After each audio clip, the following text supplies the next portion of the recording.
تو میرے محترم سامعین، اللہ تعالیٰ کا تعلق اس انسان کو ملے گا جو گناہوں سے بچنا شروع کرے گا، یاد رکھنا۔ تو یہ پہلی چیز ہے۔ اور دوسری چیز فرمایا قیامت کے دن اس کو دیدار الہی ملے گا۔ وَلِمَنْ خَافَ مَقَامَ رَبِّهِ جنتان، یہ دو جنتیں دنیا میں دیکھو کیسی جنت اللہ نے اس کے دل کو دے دی کہ مولا کا ساتھ ہے، اور ہر وقت اس کو یہ احساس ہوتا ہے کہ میرا مولا میرے ساتھ ہے، میں نے اس کو ناراض نہیں ہونے دینا۔ اور بتقاضۂ بشریت گناہ پھر بھی ہو جائے گا، نافرمانی پھر بھی ہو جائے گی۔ انسان جو ہوا کبھی ماحول معاشرے سے متاثر ہو جائے گا، لوگوں کو دیکھ کے کر لے گا، اور کبھی نادانی میں کر جائے گا۔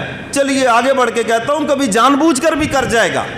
تو اس کا یہ مطلب نہیں ہے کہ بس گناہ کرتے ہی تعلق ٹوٹ گیا۔ اللہ مہلت دیتے ہیں۔ اللہ کیا دیتے ہیں؟ یہ دیکھو میری طرف دیکھو، یہ ہمارے یہ جو کندھے ہیں نا، کرامن کاتبین بیٹھے ہیں۔ دائیں طرف جو ہے آپ کا، دائیں طرف اپوزٹ آئے گا نا، سامنے بیٹھے ہو، یہاں نیکیوں والا فرشتہ ہے، یہاں گناہوں والا فرشتہ۔ جو ہم کرتے یہ لکھ رہے ہیں، لیکن ایک فرق یاد رکھیں، نیکی والا تو فوراً لکھتا ہے لیکن گناہ والا فوراً نہیں لکھ سکتا، یہ اجازت مانگتا ہے۔ امیر صاحب اجازت ہے، وہ کہتا ہے جی ٹھہرو ٹھہرو ابھی انتظار کرو، شاید توبہ کر جائے۔ سرداری اس کے پاس ہے، نیکیوں والے کے پاس ہے، شاید توبہ کر لے۔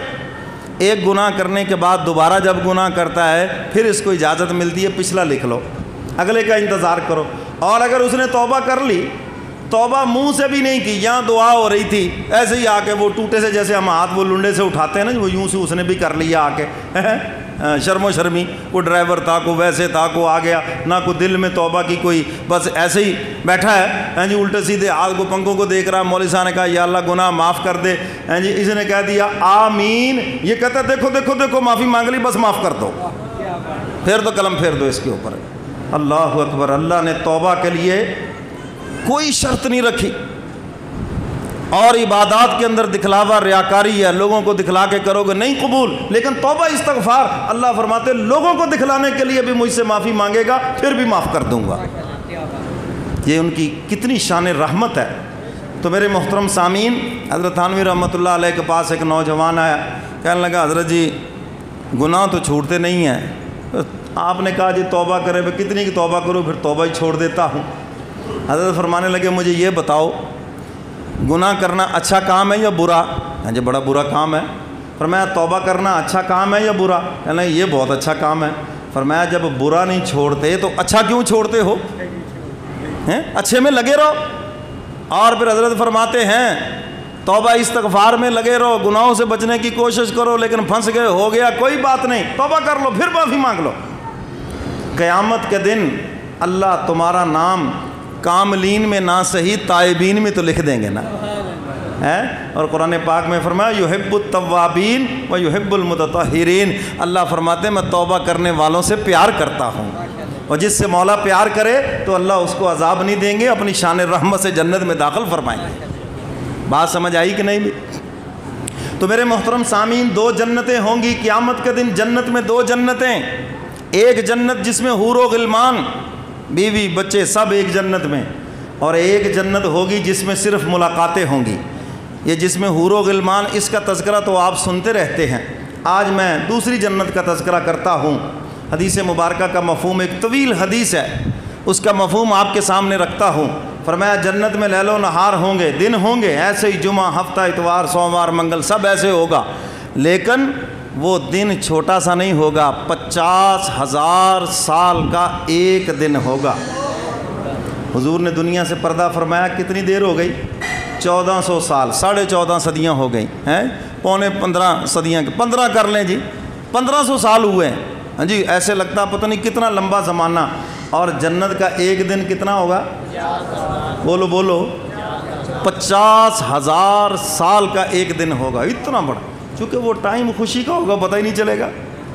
ہیں جی، آئیے ہفتے کے دن سے شروع کرتے ہیں۔ ہفتے کے دن ساری امتیں اپنے نبیوں کی مہمان ہوں گی، کہو انشاءاللہ، سب کہو انشاءاللہ۔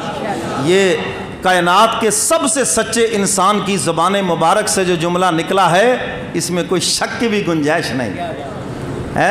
حضور علیہ الصلوۃ والسلام کا فرمان، جس کا مفہوم فرمایا ہفتے کے دن ساری امتیں اپنے اپنے نبیوں کی مہمان ہوں گی۔ اچھا کچھ نبی وہ ہوں گے جن کا ایک ہی امتی ہوگا، ہیں جی، وہ اپنے نبی کا مہمان ہوگا، کس کے تھوڑے سے امتی، اور کچھ ایسے نبی بھی ہوں گے جن کا کوئی امتی نہیں ہوگا، وہ نبی ناکام نہیں ہوئے اپنے مشن میں، امتیں ناکام ہو گئی۔ ان کا مشن تو تھا خدا کا پیغام پہنچانا، وہ تو پہنچا دیا، پہنچایا کیا، پہنچانے کا حق ادا کر دیا۔ ناکام تو وہ قومیں ہوئیں جنہوں نے نبیوں کے پیغام کو قبول نہیں کیا۔ اور حضور فرماتے ہیں تمہاری کثرت پر تو میں فخر کروں گا۔ کیا کروں گا؟ بولو بولو، تمہاری کثرت پر، تمہاری کثرت پر، بولو بولو، تمہاری کثرت پہ فخر کروں گا۔ 120 صفحے ہوں گی اور جس میں 80 صفحے امت محمدیہ کی ہوں گی، کہہ دو سبحان اللہ۔ میں تمہاری کثرت پہ فخر کروں گا۔ اور فرمایا کہ ہفتے کے دن میری ساری امت آئے گی، میری مہمان، اور حضور ہوں گے پھر سب کے میزبان۔ اللہ ہم سب کو نصیب فرمائے۔ صحابہ فرماتے ہیں جب ہم کبھی غم زدہ ہوتے تھے نا گھروں میں، ہم اٹھ کے آ جاتے تھے حضور کے پاس، بس حضور کو دیکھتے تھے سارے غم بھی ختم ہو جاتے تھے۔ تو جنت میں جب حضور کا دیدار ہوگا تو لوگ اپنی جنتیں بھی بھول جائیں گے۔